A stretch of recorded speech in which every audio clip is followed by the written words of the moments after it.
Namaskar and welcome back to all my dear viewers. This is the third lecture of this chapter, and in this lecture we are on the way to discuss the formula. Okay, so previous lesson में हम लोग formula से related terms को clear कर चुके थे, ठीक है. अब इस lecture में हम लोग formula को अच्छे से समझेंगे. हम लोग ये समझने की कोशिश करेंगे कि formula कैसे derive हुआ है और इस formula का क्या यूज़ होगा. देखो, formula बिना समझे रट लेने से ये गारंटी नहीं दिया जा सकता कि तुम उसका सही जगह सही इस्तेमाल कर लोगे.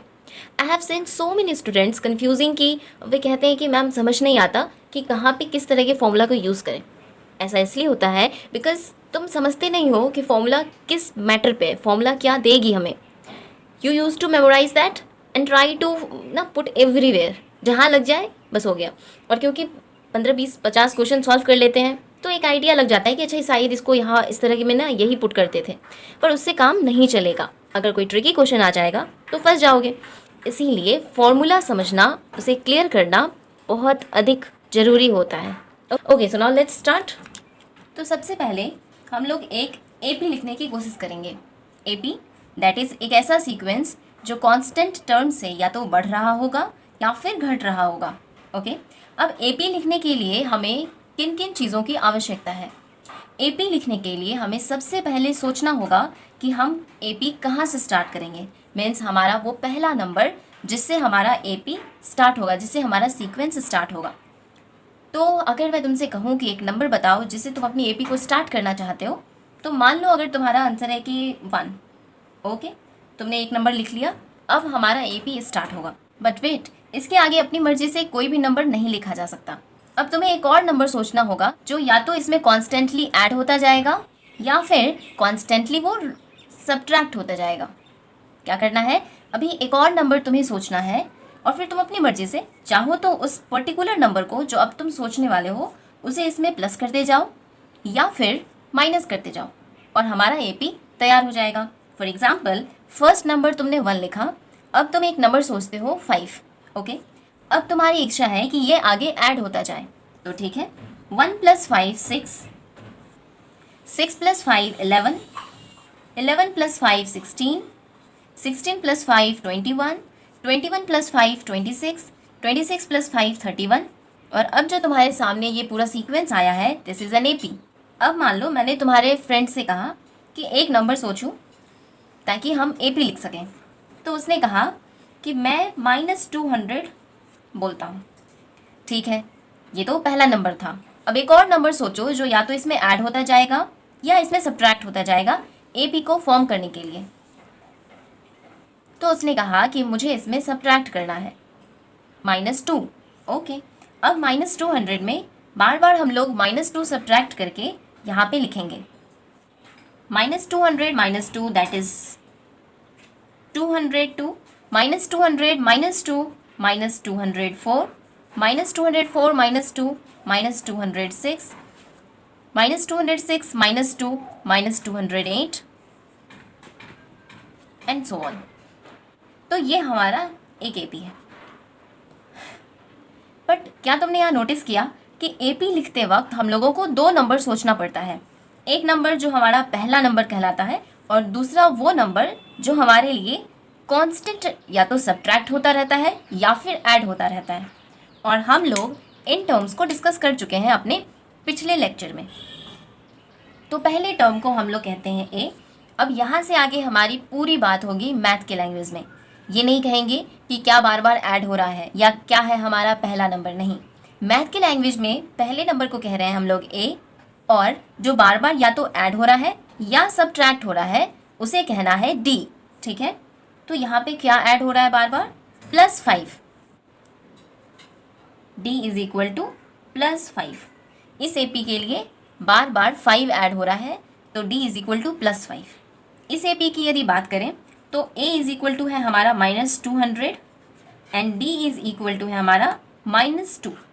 ठीक है, अब ये तो जनरल चीज़ है जो पिछले भी लेक्चर में डिस्कस किया जा चुका है, पर इस लेक्चर में हम लोग इससे फॉर्मूला डिराइव करने की कोशिश करते हैं.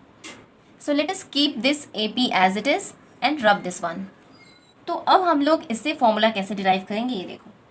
पहला टर्म क्या है हमारा, ए।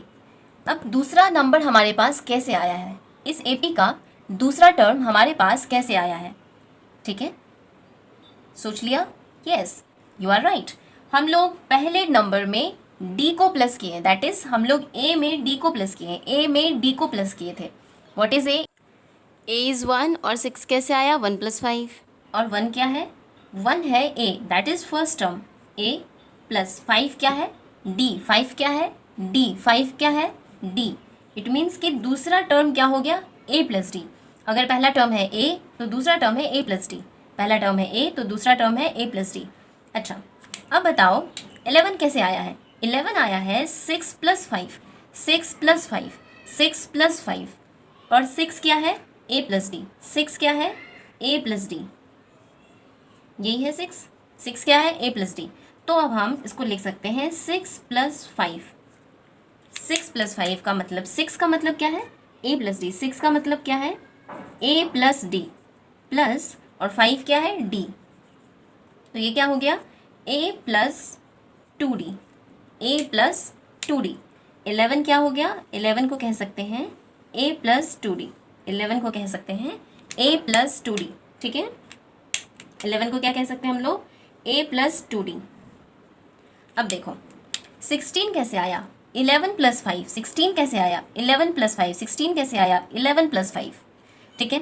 11 क्या है, ए प्लस 2d, 11 क्या है, ए प्लस 2d।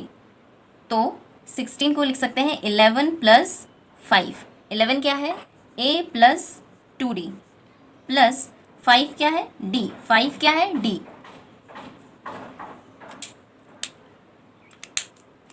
तो ये क्या हो गया, a + 3d, ये क्या हो गया, a + 3d। मीन 16 क्या हो गया, a + 3d। इसी तरह से 21 कैसे आया है, 21 आया है 16 + 5, 16 + 5, 16 + 5, 16 + 5, और 16 क्या है, a + 3d। What is 16, a + 3d, 16 is a + 3d, plus 5 क्या है, d। तो ये क्या हो गया हमारा, a + 4d। 21 क्या आया हमारा, a + 4d। तो इसी तरीके से अब ये फॉर्मूला हो गया।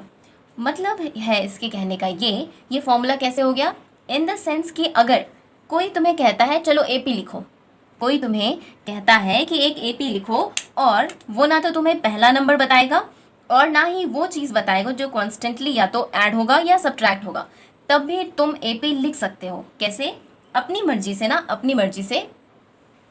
Late me make some space here. पहले टर्म को अपनी मर्जी से हम लोग पहले टर्म को ए मान लेंगे, तो दूसरा टर्म क्या होगा, a + d, मीन्स जो भी कांस्टेंट टर्म आपको बार बार प्लस करना है दैट इज a + d। दूसरा टर्म क्या होगा, तीसरा टर्म क्या होगा, a + 2d। Fourth term a + 3d। Fifth term a + 4d।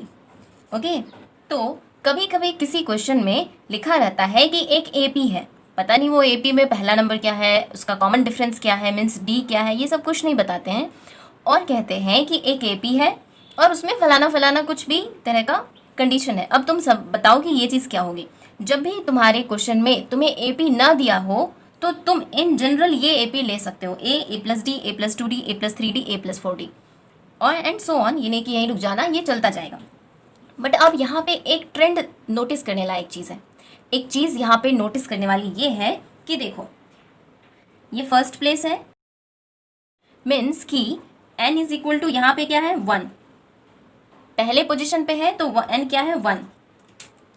ये दूसरे नंबर पे है, इसका मतलब इसका n क्या है, 2। ये तीसरे नंबर पे है, इसका मतलब इसका n क्या है, 3। ये फोर्थ प्लेस पे है, इसका मतलब इसका n क्या है, 4। ये फिफ्थ प्लेस पे है, इसका मतलब n क्या है, 5। ये चीज़ अगर किसी को नहीं समझ आ रही तो मेरा पिछला वीडियो देखो, बिकॉज कि उसमें यही सारी चीज़ें क्लियर की गई थी। ओके, तो अब एक मज़ेदार ट्रेंड देखने वाली ये है कि देखो यहाँ पे n2 है तो यहाँ पे सिंगल d है, यहाँ 3 है तो यहाँ पे 2d है, यहाँ 4 है n तो 3d है, 5 है n तो 4d है। इट मीन्स कि यहाँ पे नंबर क्या होता है, n से एक कम, n से एक कम, n से एक कम, n से एक कम। मतलब कि अच्छा, और एक चीज़ क्या है कि a प्लस टू डी क्या है, a प्लस टू डी है 11, a प्लस टू डी क्या है 11, a प्लस टू डी क्या है 11। मतलब ये थर्ड प्लेस पे जो नंबर है उसकी वैल्यू है, थर्ड प्लेस पे जो नंबर है उसकी वैल्यू है a प्लस टू डी। अब यहीं से हमारा एक फॉर्मूला डराइव होने वाला है, वो फॉर्मूला है हमारा, let me make some space, Tn is equal to a plus n minus one into D. यही फॉर्मूला है हमारा जो हमें किसी भी प्लेस की वैल्यू बताएगा। ठीक है, मीन्स अगर कोई कहता है कि फोर्थ नंबर पे क्या होगा बताओ, तो हम लोग इस फॉर्मूला से चलेंगे। अब देखो ये फॉर्मूला जो है ये कुछ इसी तरीके का है, जैसे हमें n इज इक्वल टू 4 है, n इज इक्वल टू 4 है, मीन्स अगर हमें T4 जानना है तो यहाँ पे क्या है value a plus three D, a plus three D. इसका मतलब है यहाँ पे 4 है तो यहाँ पे 3d है, फोर्थ प्लेस पे है तो d क्या है 3 है। इट मीन्स कि n से एक कम, तो हम लोग उसी को जनरल फॉर्म में लिख दिए a प्लस n से एक कम, that is n minus one into D. तो अगर आप हमसे पूछेंगे कि बताओ फोर्थ प्लेस पे क्या है, तो हम क्या करेंगे, यहाँ पे n को मिटा करके 4 लिख देंगे, है ना। तो 4 माइनस वन क्या हो जाएगा हमारा 3 into D a plus three D. तो अभी भी T4 का वैल्यू क्या यहाँ पे है a प्लस थ्री डी, तो फॉर्मूला से भी हमारा इस तरह से फॉर्मूला डिराइव हो गया, that is a plus three D. It means कि हम लोगों से जो टर्म पूछता है ना, हम लोगों से जिस n की वैल्यू पूछी जाती है, जिस n की वैल्यू पूछी जाती है वहाँ पर उस n से एक कम फर्स्ट टर्म इंटू उस n से एक कम इंटू डी, यही हमारा फॉर्मूला है। अब ये फॉर्मूला क्या बताता है, ये फॉर्मूला बताता है कि अगर ये वाली जो AP है ना, ये वाली जो AP है, अगर कोई कहे कि इसको लिखते जाओ लिखते जाओ लिखते जाओ, जैसे कहाँ तक लिखे हम लोग 1 2 3 4 5 6 7, सिर्फ 7 प्लेस तक लिखे हैं। मान लो इसको कहा जाता है कि लिखते जाओ लिखते जाओ लिखते जाओ और बताओ 70वें जगह पे स्थान पे 70th प्लेस पे क्या वैल्यू आएगी, तो हम लोग कैसे अंदाजा लगाते हैं, या तो हम लोग इसको लिखते जाते लिखते जाते लिखते जाते 70th प्लेस पे जा करके फिर हम देखते कि अच्छा ये वैल्यू आई है, और फिर हम आपको बताते कि ये देखो ये वैल्यू है। पर ये तो बहुत ही टाइम कंज्यूमिंग है, तो हम लोगों ने एक जनरल फॉर्मूला क्या निकाला, that is Tn is equal to a plus n minus one into D. Tn is equal to, Tn मतलब उस प्लेस की वैल्यू यहाँ पे पूछी गई ना, हम लोगों से क्या पूछा गया है 70th प्लेस की वैल्यू, तो Tn मीन्स n की जगह क्या है 70 equal to a plus n minus one into D. It means कि हम लोगों को जिस प्लेस की वैल्यू पूछी जाएगी उस प्लेस से एक कम n क्या होगा प्लेस वैल्यू होगा, उससे एक कम में हम लोग क्या करेंगे, फर्स्ट टर्म को ऐड करेंगे एंड डी मल्टीप्लाई करेंगे, तो हमारे पास आंसर आ जाएगा। ओके, तो अब इससे थोड़ा फेमिलियर तुम हो जाओ, इसीलिए एक दो क्वेश्चंस इस पे पहले सॉल्व कर लेते हैं। तो अब मेरा क्वेश्चन ये है कि एक कोई AP है, पता नहीं कौन सी AP है, ठीक है, उसका ना तो फर्स्ट नंबर मुझे पता और ना ही कॉमन डिफरेंस पता। जब आपको कुछ नहीं पता रहता है तो आप क्या करते हैं, लेट फर्स्ट टर्म बी, मान लो कि पहला नंबर A है एंड कॉमन डिफरेंस D है। जब नहीं लिखा हो गिवन हो तो ये हम मान सकते हैं कि पहला नंबर A है और वो D से आगे बढ़ता जाएगा। ठीक है, अब कोई तुमसे पूछ दे कि बताओ उस AP का, ठीक है, जो भी तुमने माना है, इस AP का 70th टर्म क्या होगा, या कोई तुमसे पूछे बताओ उस AP का 60th टर्म क्या होगा, या कोई पूछे उस AP का बताओ 7th टर्म क्या होगा। तो अभी जस्ट हम लोग क्या सीखे हैं कि किसी भी AP का 70th टर्म क्या होता है, उसका पहला number that is A plus, आप 70th नंबर की बात कर रहे हैं तो हम उसमें एक कम कर देंगे, that is n minus one into D. अब n क्या है यहाँ पे 70, 70वां जगह का पूछा गया, n क्या है हमारा 70, तो हम लोग इसको आगे सॉल्व करेंगे। a plus 70 minus one into D that is a plus 69d। तो 70th टर्म पे कौन क्या होगा, a plus 69d, 70th term पे क्या होगा, a प्लस 69d।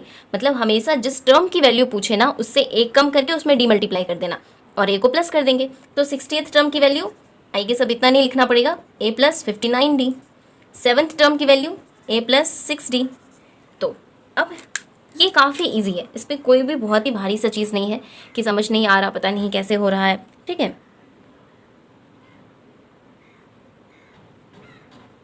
ये बहुत ही इजी सी चीज़ है। अगर कोई तुमसे पूछे 10th टर्म की वैल्यू, तो 10th प्लेस पे क्या होगा, अगेन a प्लस 10 से एक कम 9d। अगर कोई पूछे 20th प्लेस की वैल्यू, 20th प्लेस की वैल्यू, तो फिर से a प्लस 20 में एक कम, दैट इज़ 19d। ओके, सो इस तरह से आज हम लोग एक फॉर्मूला पे डिस्कस कर रहे थे और वो फॉर्मूला क्या था हमारा, that is Tn is equal to a plus n minus 1 into D. और हम लोग अच्छे से समझ गए कि क्यों यहाँ लिखा रहता है n माइनस 1 इंटू डी। ठीक है, हमारा आज का फॉर्मूला था Tn is equal to a plus n minus 1 into D. तो अभी बहुत सारे क्वेश्चंस इस पे बन जाएंगे। तो अब आज की क्लास को हम लोग यहीं पे क्लोज करते हैं, बट इससे पहले मैं तुम्हें कुछ होमवर्क दे दूं ताकि तुम उसे लिख के खुद समझ सको कि इसको अप्लाई कैसे करते हैं। तो फॉर एन अननोन एपी, कोई एपी है पता नहीं, तो जब भी रहे कि कोई एपी है पता नहीं तो उसका पहला टर्म ए होता है, कॉमन डिफरेंस डी मान लेते हैं। तो क्या होगा 90th टर्म, तो ए प्लस 90 में एक कम, दैट इज 89 डी। ठीक है, तो इस तरह से ये बाकी तुम खुद से लिखो। मिलते हैं नेक्स्ट वीडियो में। Thanks for watching.